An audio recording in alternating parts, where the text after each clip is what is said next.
सिंह बब्बतमाऊ। आज आचार्य मांगतुंग स्वामी बंधन में रहकर बंधन की बात कर रहे हैं। आज का मारना अभी आपने देखा होगा, आचार्य मांगतुंग स्वामी का ही वहाँ पर बंधन वाला चित्र है। आप विचार करके रखना, बंधन में रहकर बंधन से कैसे मुक्त हों, बंधन में रहकर बंधन से कैसे स्वतंत्र हों, वो कला आचार्य आज इसी काव्य के माध्यम से हमें समझा रहे हैं। और आप ख्याल करना, ये काव्य पूर्वोत्तर वालों के लिए बहुत जरूरी है। पता नहीं कब कौन तुम्हें उठा ले जाए, ये काव्य को पढ़ के रखना, क्योंकि ये काव्य बंधन से मुक्त वाला है। क्योंकि पता नहीं पूर्वोत्तर में कब तुम्हें कौन उठा ले जाए, कब फोन कर जाए, कब चलती गाड़ी से तुम्हें उतार के लेके साथ चला जाए, कोई भरोसा नहीं है। लेकिन इस काव्य का प्रभाव यही है, वो बंधन से तुम मुक्त कैसे हो सको। मेरे उच्चारण के बाद एक बार आप लोग उच्चारण करेंगे। आपाद कंठ मोर श्रृंखल वेष्टितांगा, आपाद कंठ मोर श्रृंखल वेष्टितांगा, गाणम बिहन्नि घट कोटि निगष्ट जंघा, गाणम ब्रह्मण्य घट कोटि निगष्ट जंघा, दुन्ना में मंत्र मन सम मनुजा स्मरंता, तन्नाम मंत्र मन सम्मनुजा स्मरंता, सद्या स्वयं विगत बंद भया भवन्ति, सदा स्वयं विगत बंद भया भवन्ति। आचार्य मांगतुंग स्वामी कह रहे हैं, लोहे की बेड़ी से जिसके सकल अंग हैं बंधे हुए, सौरभ सागर जी महाराज ने इसका पद्य अनुवाद किया है।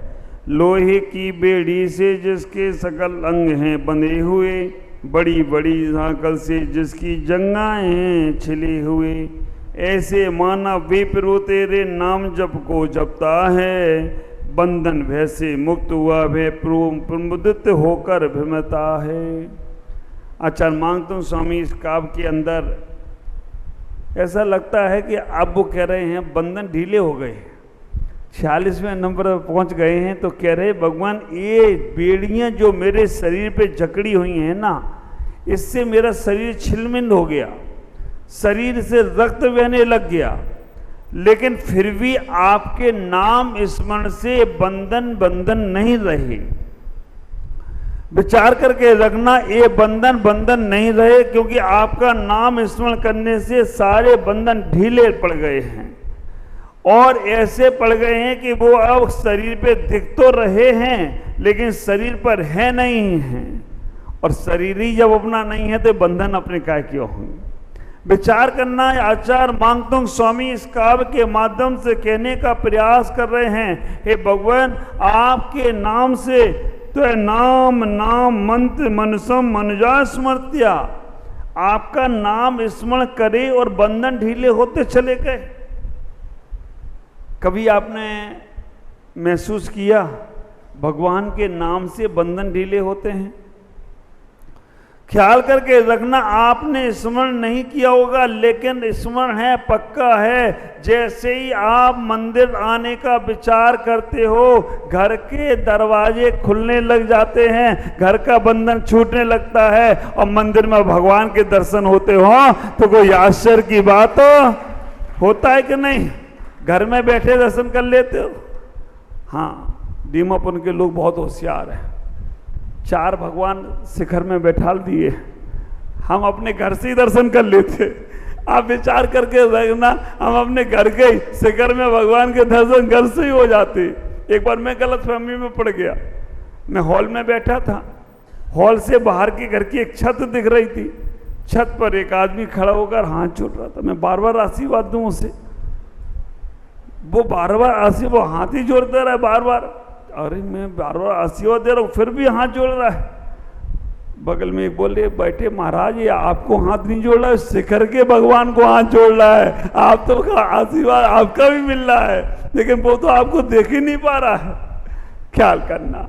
लेकिन यहाँ इतना ही विचार करके रखना, जैसे ही परमात्मा के दर्शन का भाव होता है, परमात्मा के हमारे अर्चन पूजन के भाव होते हैं, वैसे ही हमारा मन आह्लादित होने लगता है, उत्साहित होने लगता है, घर का बंधन छूटने लगता है। और अभी तो गुरु आ गए, अभी तो महाराज आ गए, बहुत से लोग कहते हैं घर में मन नहीं लगता।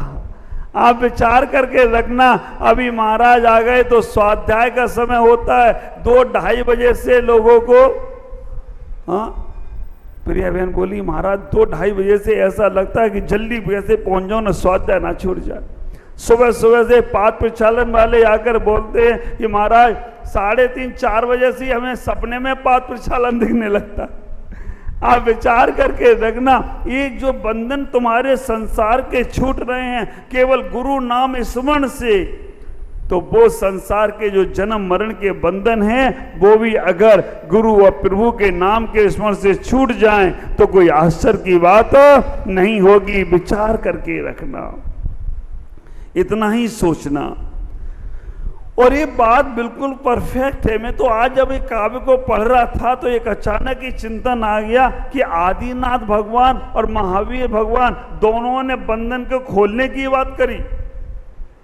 मानतुंग आचार्य आदिनाथ भगवान से कह रहे हैं कि आपके भगवान आपके नाम स्मरण से मेरे बंधन खुल गई, और चंदन वाला कह रही है महावीर आपके नाम के स्मरण से मेरे बंधन खुल गए। तो आदिनाथ ने भी बंधन खोलने की बात कर दी और भगवान महावीर ने भी बंधन खोलने की बात। ख्याल करना, आदिनाथ की स्तुति से राजा आदिनाथ की स्तुति से आचार्य मांगतुंग के बंधन खुल रहे हैं, तो भगवान महावीर के स्मरण से चंदन वाला के भी बंधन खुल रहे हैं। और तुम्हारे पास तो आदिनाथ से लेकर महावीर तक सारे भगवान हैं। और तुम लोग कभी सोचते हो कि जेल से कब निकलूं, जेल से कब निकलूं? हाँ, मंदिर आ जाओ तो ये सोचते हो जेल में कब पहुंच जाऊं, जेल में कब पहुंच जाओ।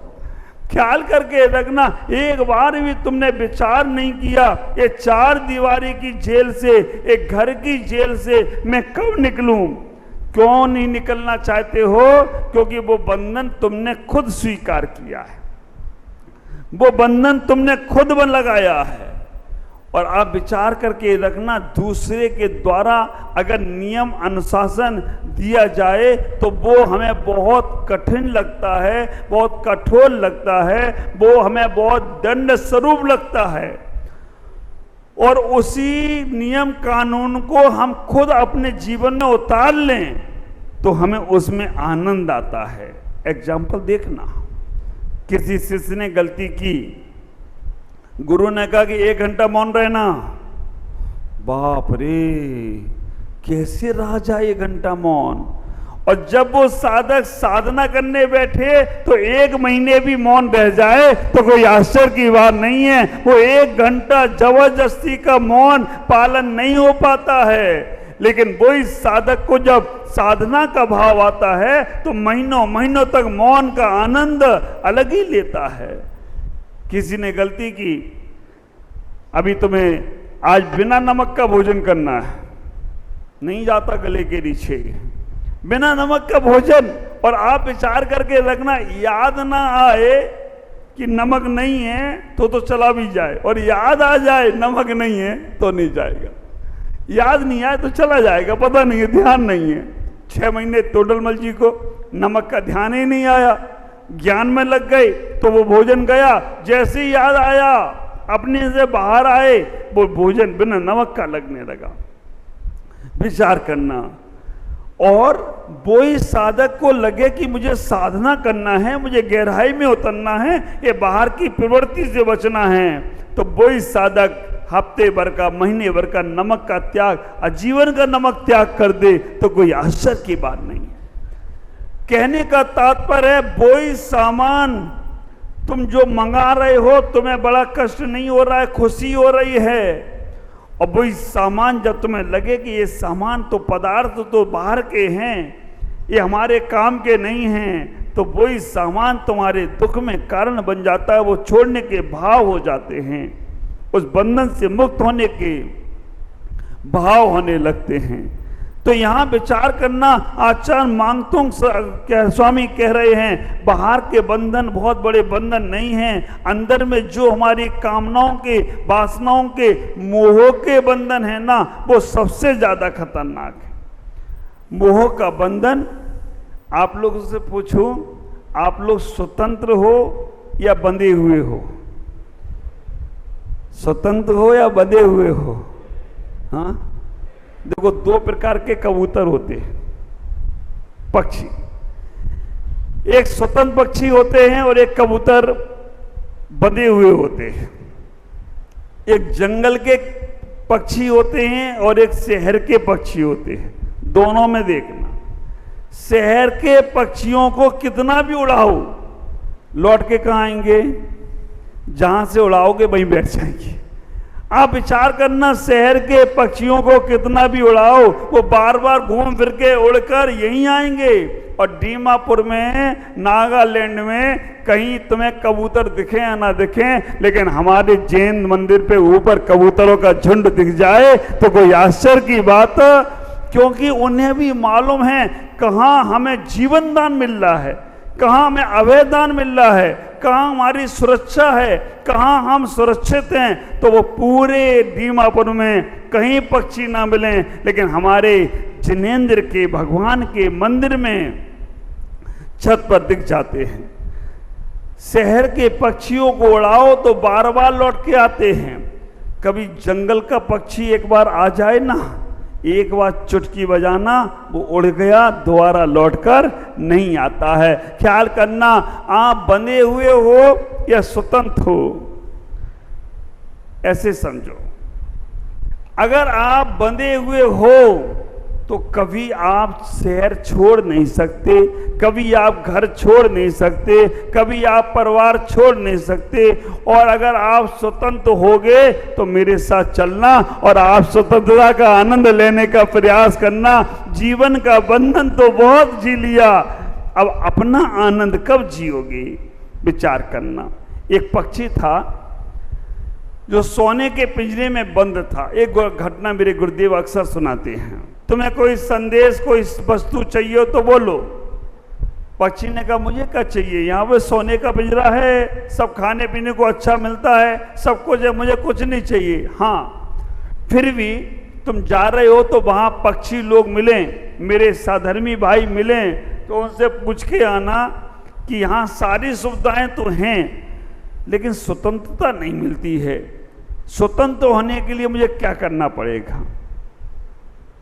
ठीक है, उनने कहा वहां कोई साधु संत मिले, उनको भी मेरा प्रणाम कहना और पूछ के आना कि स्वतंत्र रहने के लिए यहाँ सोने का पिंजरा तो है, समय पर भोजन मिलता है, राजा भी आकर मुझे प्रणाम कर लेता है, मुझे देख लेता है, मुझे देखकर खुश हो जाता है, लेकिन फिर भी स्वतंत्र होने के लिए मुझे क्या करना पड़ेगा?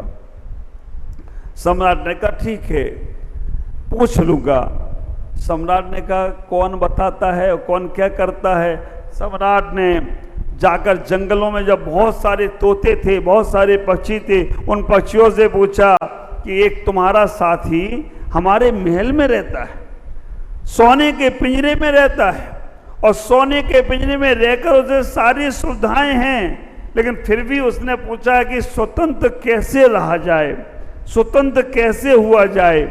उसका कोई तरीका हो, उसका कोई सूत्र हो, उसका कोई चर्चा हो तो बताने का प्रयास करो। उन पक्षियों ने जैसे ही सुना कि मेरा एक साथी वहां तोते वहां बंद है और वो स्वतंत्र होना चाहता है, वो सारे पक्षी पेड़ से पंख फड़फड़ाए और नीचे गिर गए। बाप रे, सम्राट को लगा मैंने कौन सा इन्हें संदेश सुना दिया, ये तो सारे के सारे पक्षी नीचे गिर गए। सम्राट वहां से जल्दी आगे गया कि कहीं और कुछ गड़बड़ ना हो जाए। आगे जाके देखा तो साधु महाराज बैठे थे। सम्राट ने डरते डरते पूछा कि भाई मेरे यहाँ एक पक्षी है और वो कह रहा है कि सारी सुविधाएं तो हैं लेकिन स्वतंत्र कैसे हुआ जाए? सम्राट ने जैसे ही सुना, संत ने जैसे ही सुना, संत भी थोड़े चक्कर खाई और गिर गए। सम्राट को लगा मैंने कोई अशुभ सोगन, अशुभ संदेश दे दिया। सम्राट आगे नहीं गया, वापस आ गया। वापस आने के बाद राजमहल में पहुंचा और तोते ने पूछा क्या हुआ, आप जल्दी वापस आ गए। सम्राट ने कहा कुछ मत पूछो, इतना तुमने अशुभ संदेश दिया कि जैसे ही मैंने वो संदेश पक्षियों को सुनाया, पक्षी सारे के सारे मृत्यु को प्राप्त हो गए। वो संदेश मैंने उस संत को सुनाया, संत भी मृत्यु को प्राप्त हो गई। इतना अशुभ संदेश हुआ। ये जैसे ही पक्षी ने सुना, पक्षी भी पंख फड़फड़ाया और मृत्यु को प्राप्त हो गया। बाप रे! सम्राट ने कहा आज क्या हुआ, मैंने इनका संदेश उन्हें सुनाया, वो चले गए, और उनका संदेश इन्हें सुनाया, ये भी चला गया। सम्राट बहुत दुखी हुआ। सम्राट ने बहुत दुखी के साथ उस पक्षी को निकाला। राज का पक्षी था। उस पक्षी को शाही सम्मान के साथ अंतिम संस्कार के लिए ले जाने लगे। पूरे राज में शोक की लहर डूब गई। जब उस पक्षी को निकालकर लेके जा रहे थे अंतिम संस्कार पर, वो पक्षी थोड़ी दूर तो बिल्कुल शांत लेटा रहा, फिर थोड़ी देर बाद पंख फड़फड़ाया और उड़कर महल की आखिरी छत पर जाकर बैठ गया। राजा ने कहा ये क्या हुआ? राजा से उस पक्षी ने कहा आपको बहुत धन्यवाद जो आपने मेरा संदेश वहां तक पहुंचाया और उनका संदेश मुझ तक पहुंचाया। राजा को कहानी समझ में नहीं आई। राजा ने कहा हुआ क्या? उस पक्षी ने कहा कि मेरा संदेश था कि मैं स्वतंत्र कैसे हूं। तो तोतों ने भी कह दिया कि तुम मरने का नाटक करो। संत ने भी किया कि मरने का नाटक करो, स्वतंत्र हो जाओगे। और मैंने मरने का नाटक दिया तो मैं स्वतंत्र हो गया। अब मुझे तुम्हारा पिंजरा नहीं चाहिए, अब मैं स्वतंत्र गगन में विचरण करूंगा। विचार करना, घर से स्वतंत्र होना चाहते हो तो मरने का नाटक करो। आप ख्याल करके रखना, हकीकत मालूम पड़ जाएगी। अगर थोड़ा सा भी तुमने मरने का नाटक का मतलब है जिनसे तुम्हें राग है ना, उनसे इंटरेस्ट कम कर दो। उनकी तरफ ज़्यादा बातें नहीं करना, उनसे ज़्यादा बोलचाल नहीं करना, उनकी बातों पर ज़्यादा ध्यान नहीं करना। स्वतंत्र हो जाओगे। अपने आप मालूम पड़ जाएगा कि हकीकत क्या है। मोबाइल में जिनको ज़्यादा आसक्ति है ना, मोबाइल वाले की हकीकत जानना है तो उसका मोबाइल लेके सब कुछ डिलीट कर दो, उसे दे दो। सही मालूम पड़ जाएगा कि मोबाइल वाला कितना शांत रहता है। विचार करना। आचार्य मांगतुंग स्वामी यहाँ कह रहे हैं कि बंधन से मुक्त होना, चार दीवारी का बंधन बहुत महत्वपूर्ण नहीं है। जो हमारे अंदर मोह का बंधन है उससे स्वतंत्र होने के लिए हमें अपने जीवन को व्यवस्थित बनाना है, तभी हमारा जीवन का कल्याण होगा। आज इतना ही, 20 मिनट हो गए हैं, लेकिन मैं आपसे इतना ही कहूँगा कि आप अपने मोह को कम करो, क्योंकि जितना मोह कम होगा उतना आपके अंदर का विकास होगा, अंदर का प्रभाव बढ़ेगा। पर्यूषण पर मैं 10 दिन अपने घर का, परिवार का त्याग करके साधना की गहराई में उतरना, तभी तुम्हारा जीवन आनंदित होगा। आज इतना ही। ओम नमः जय गुरु।